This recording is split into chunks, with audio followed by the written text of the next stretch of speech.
Olá, pessoal. Bom, estou eu aqui de volta, professor Windes Brazão Ferreira, PhD, no canal Science, o canal que trata da pós-graduação no Brasil sem ter medo de falar a verdade.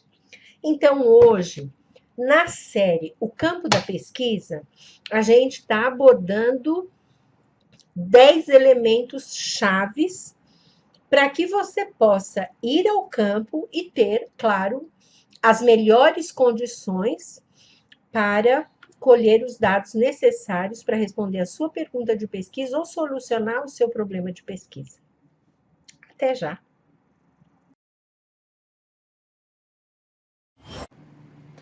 Oi, pessoal, então vamos começar com os 10 fatores que vão favorecer o processo de coleta de dados nas melhores condições possíveis para você colher dados que são relevantes. O primeiro deles, você já deve imaginar, seja educado e atencioso. É fundamental que você interaja com as pessoas de uma maneira formal. Mesmo que você esteja habituado a usar uma linguagem informal com seus colegas e gíria, dentro do ambiente onde você atua como pesquisador ou pesquisadora, você deve ser educado, atencioso e formal. O segundo elemento é ser discreto. Em inglês, eu gosto da expressão, é low profile, um perfil bem pianinho. O que significa isso? Significa que você não deve aparecer muito, ou se destacar, ou falar nos momentos impróprios, ou mesmo em momentos que você até poderia dar uma contribuição, mas é melhor você ficar na sua. A não ser que você esteja fazendo uma pesquisação. Olha lá, o tipo de pesquisa que você está adotando para o seu trabalho como pesquisador, para o seu trabalho científico, ela determina o modo como você atua no campo. Se você adotou uma pesquisa do tipo participante e participante-participante, onde você vai, de fato, interagir com as pessoas e participar da vida daquele grupo. Então, você terá, nesse caso, mais espaço para contribuir. Mas também não é no primeiro dia, você tem que ter paciência e deixar o tempo passar, sentir o contexto, sentir, perceber a receptividade das pessoas, para que você possa, de fato, começar a contribuir. Bem,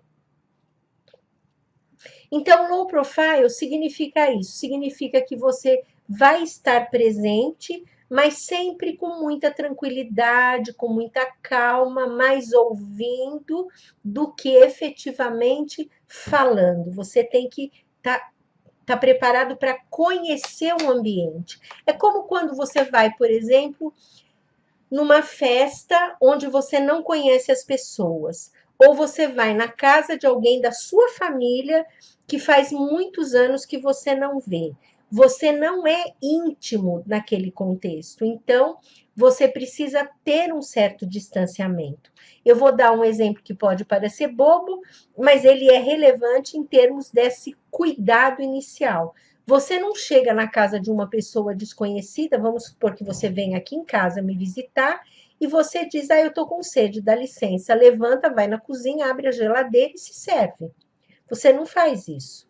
Então, essa que é a ideia, você fica nesse contexto mais cuidadoso, mais observador, antes de tomar uma atitude que represente essa proximidade que ainda não está presente. Depois de um tempo que você virou meu amigo ou minha amiga íntima, vem em casa, participa de jantar, conhece minha família, conhece meu marido, enfim. Aí é natural que você diga, Windes, olha, eu tô com sede. Eu digo, vai ali na cozinha, pega uma água para você que agora eu tô fazendo tal coisa, né? Então é isso, low profile. Terceiro, não seja invasivo. Se o assunto for um assunto que você percebe que a sua presença constrange as pessoas e que você não deveria estar lá participando daquilo, aquilo não tem nada a ver com a sua pesquisa, se retire discretamente. Não se envolva. Um exemplo da vida real seria: Você vai visitar uma amiga sua que é casada recentemente e de repente, quando você está num contexto social, por alguma razão, o casal começa a discutir e você percebe que a sua presença ali é demais. Então, o que que você faz? Você pede licença, fala, eu vou ao toalete, ou olha no seu celular e fala, olha, desculpe, eu tenho que ir embora porque alguém me chamou, enfim, e você se retira do ambiente e deixa as pessoas resolverem suas questões pessoais, independentemente da sua presença. Então, não seja invasivo. Não ser invasivo, no início, também significa não pergunte. Fica melhor você conversar de uma maneira genérica sobre algum contexto que aconteceu no campo e que te parece relevante do que você fazer perguntas diretas, porque as perguntas diretas pode deixar as pessoas desconfortáveis. Por exemplo, numa sala de aula, ao invés de houve um conflito com duas crianças e a professora interferiu de uma determinada forma. Ao invés de você dizer, professor, eu observei que a senhora deu razão para aquela criança e não para outra. Por quê? Você vai dizer, professora, que interessante, que situação desagradável, né? De repente, né, ter um conflito assim entre duas crianças na sala de aula deve ser muito difícil lidar com isso, né? Como é para você? Você percebe? É totalmente diferente a abordagem.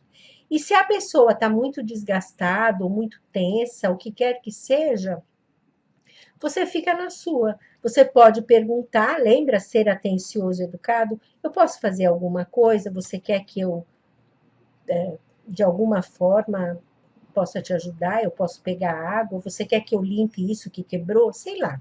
Mas ser atencioso e educado, isso pode ser interessante no contexto. Por que tudo isso? Lembra que eu falei no vídeo passado que muitas pessoas ficam desconfiadas, elas têm medo da sua presença. Então, isso é uma forma de você gradualmente ir se inserindo naquele contexto do campo sem deixar as pessoas desconfortáveis. É exatamente o contrário. A ideia é que você vá se inserindo com delicadeza, com sutilidade, até você chegar no momento tal em que você participa daquele contexto, de forma que ter acesso às informações que você quer vai ficar muito mais fácil.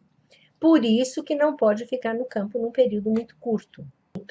Quarto, é fundamental, gente, conhecer o nome das pessoas.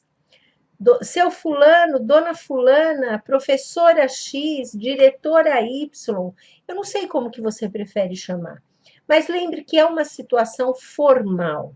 Então, você deve se dirigir às pessoas com respeito. Senhora diretora, por favor, a senhora teria um minuto para conversar comigo? Ah, não, não posso agora, tá? Não tem importância. Quando a senhora puder me informar, eu agradeço. Professora, seria possível participar da sua aula agora? Ou faz um esquema, já consulta as pessoas com antecedência? Enfim, você tem que criar uma rotina de respeito, né? Então, aprender os nomes das pessoas é fundamental. O que você pode fazer se você tiver dificuldade para aprender o nome das pessoas, que é uma coisa que muitas pessoas têm? Você pode descrever a pessoa, professora de matemática Maria Tereza. Então, ela tem cabelo Chanel, branco, usa óculos, preto, quadradinho, tal, para você ir associando o nome à pessoa. Claro que se você puder tirar foto é muito melhor, mas nem sempre é possível. Tenha muito cuidado com isso, com tirar foto, porque se as pessoas perceberem que você está tentando tirar foto sem uma autorização prévia, elas podem ficar muito aborrecidas com você e, claro, com razão, né? Quinto, nos primeiros momentos, nos primeiros 5, 7, 10 vezes que você foi à escola, mesmo que escola ou qualquer organização, foi para o campo. mesmo que seja um espaço curto. Vá 1 hora na primeira vez, depois vai umas 2 horas e meia, 3 horas, depois vai uma tarde inteira, depois você vai uma manhã. Você vai se inserindo no contexto gradualmente. Qual é a sua principal função? Observar e atuar como uma esponja. Você vai observando e vai introjetando todas aquelas informações daquele coletivo, daquela vida, daquele cotidiano dentro do campo.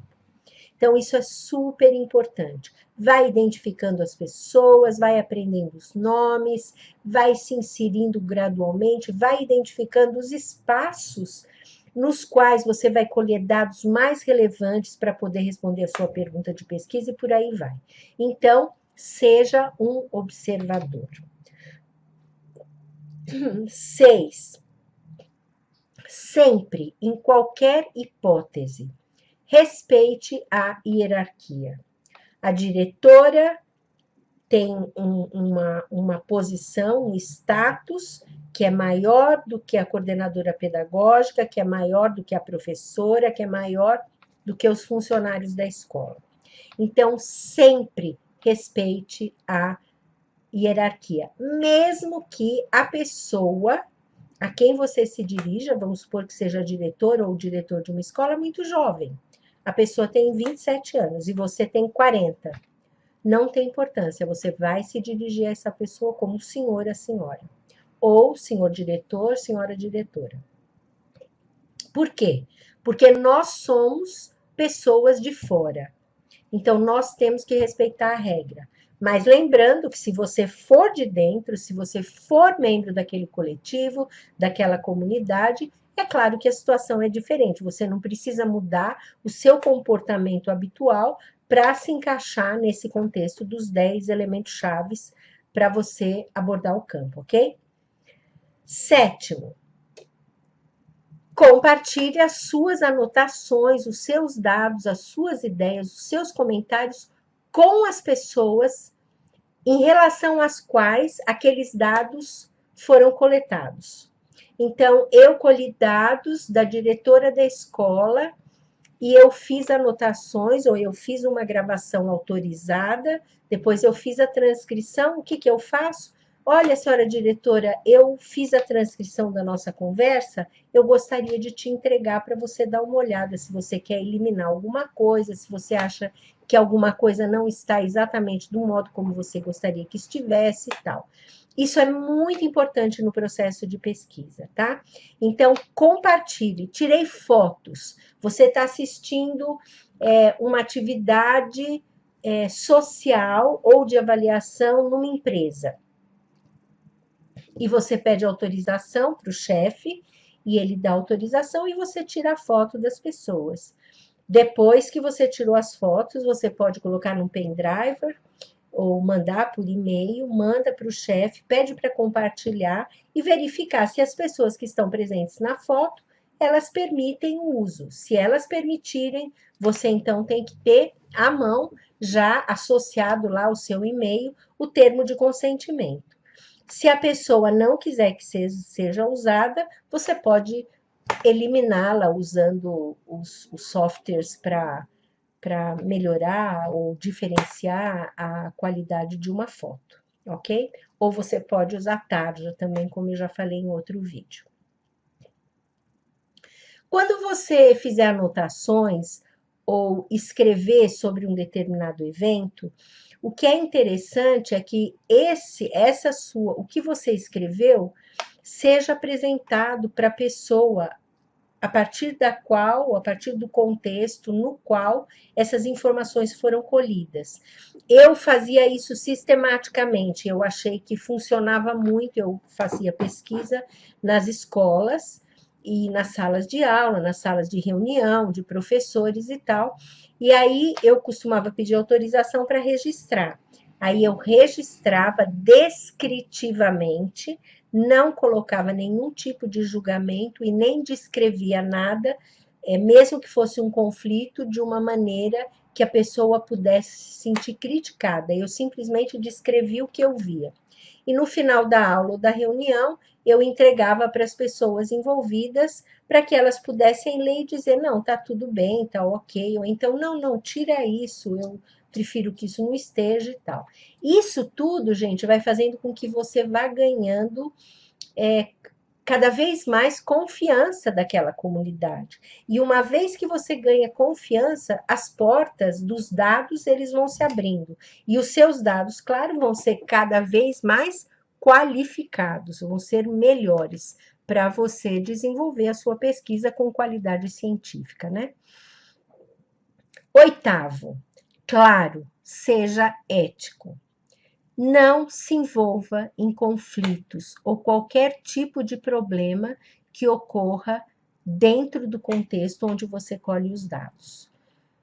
Tanto como eu já disse, você pode pedir licença, ou às vezes nem pedir licença quando a situação é crítica, e se distanciar, como sendo discreto, não fazendo pergunta, como evitando diretamente se envolver. Se você percebe que de alguma forma você pode contribuir ou ajudar, você pode tentar fazer com muita sutilidade. Se não, simplesmente fique imparcial.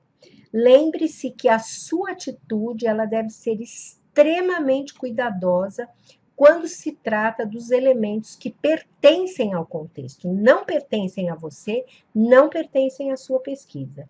Então, você precisa ser muito cuidadoso e cuidadosa, principalmente se você tem uma tendência a falar demais, até para organizar os pensamentos. Isso é um estilo de aprendizagem. Se você é desse tipo de pessoa, então você vai ter que ter muito cuidado. É melhor você pegar todos os dados, tudo que você precisa falar e grava. Grava e guarda e registra com um número, um código, cria um sistema para registrar essas informações, para você depois, eventualmente, poder resgatá-las, né? Sempre colocando as datas, o local, a hora, esses dados que identificam o contexto. É importante a gente ter muito cuidado, porque, na verdade, nós estamos de passagem naquele espaço como pesquisadores, como investigadoras. Então, a gente precisa compreender isso, que nós não temos poder, muito pelo contrário, nós estamos lá dentro numa posição de vulnerabilidade, porque se as pessoas não quiserem nos alimentar com as informações compatíveis com o que nós precisamos, tcharam! Você não faz sua pesquisa, não tem como, porque você não tem dados que sejam relevantes. 10, finalmente, pode parecer bobo, desnecessário, mas eu acho que hoje em dia é muito importante. Como se vestir. Você precisa ter muito cuidado com relação à sua aparência dentro do contexto da escola. Por quê? Da escola ou da organização não governamental, ou da empresa, ou nas ruas, ou dentro de um contexto familiar, ou dentro de uma igreja, não sei. Mas para cada contexto, estude, analise qual é a melhor roupa que você vai utilizar. Se for um ambiente de uma empresa, claro que não faz sentido você ir de calça jeans e chinelo havaiano ou de shorts, porque ninguém vai te respeitar como pesquisador. Ninguém vai te identificar como um pesquisador. Se você for muito jovem, você vai precisar trabalhar esses elementos com você, mesmo que você não seja o seu estilo. Você nunca usou, por exemplo, um terno, uma calça e um paletó. Mas naquele contexto é importante que você use.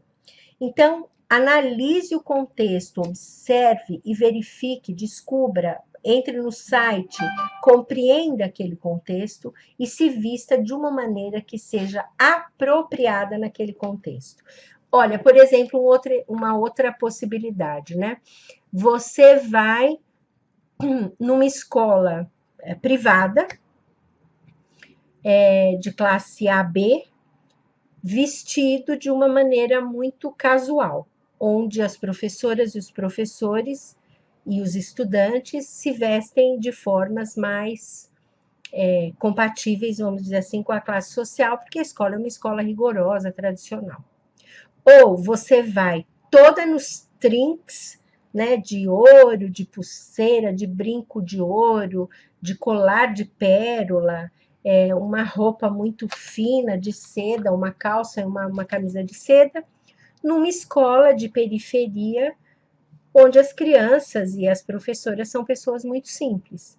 Então, você vai ter que analisar esses elementos para tomar uma decisão qual é a melhor roupa que você usa.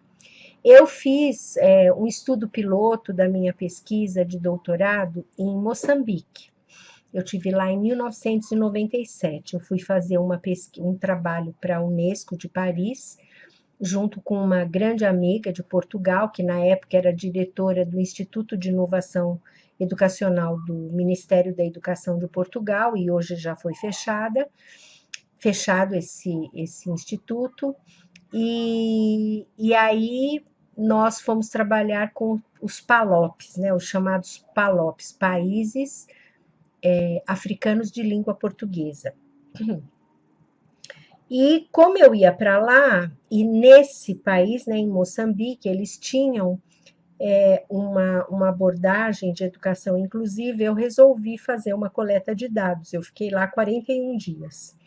E aí fui fazer. Foram muitas as surpresas que eu tive, por exemplo, um país que tinha saído há poucos anos da guerra, então não existia ônibus, era um transporte bastante crítico, assim, inclusive perigoso. Então, por sorte, teve uma pessoa do governo moçambicano que conseguiu um carro que me levava para a escola, porque a escola era numa área afastada e tal. E uma coisa que eu não esperava, na época eu não tinha cabelo branco, mas uma coisa que me surpreendeu e completamente inesperado foi o fato de que, quando eu cheguei na escola, eu era a única pessoa branca. Então, eu aparecia demais da conta. Era uma escola de educação, ensino fundamental 1, e eu aparecia demais. Então, as crianças ficavam muito agitadas com a minha presença, os professores, alguns ficavam constrangidos, outros ficavam curiosos, enfim. Então, o que eu fiz? Eu me lembro que eu tinha levado um vestido desse tipo, assim, meio indiano, azul marinho, e também eu tinha levado uma legging azul marinho e uma camiseta mais escura. E aí o que eu fiz durante todo o período em que eu fui para a escola, ou eu usei o vestido, ou eu usei essa calça legging e essa camiseta. Por quê? Porque aí eu escureci minha pele, né? Vamos dizer assim. Então eu não aparecia mais tanto quanto eu estava aparecendo antes. Então, essa foi uma decisão que eu tomei no campo e que eu registrei, inclusive, no capítulo onde eu conto a experiência do estudo piloto, né? Mas foi muito importante eu ter feito o estudo piloto, porque ali eu compreendi sobre os imprevistos que acontecem no campo e que a gente é pego de surpresa, né? Bom, para finalizar, você sempre, de preferência, todos os dias que você for ao campo. Namastê! Espero que você curta esse vídeo, espero que tenha te ajudado a rever o que você está fazendo no campo. E você que ainda vai para o campo, eu espero que tenha sido valioso, ok? Até a próxima. Namastê!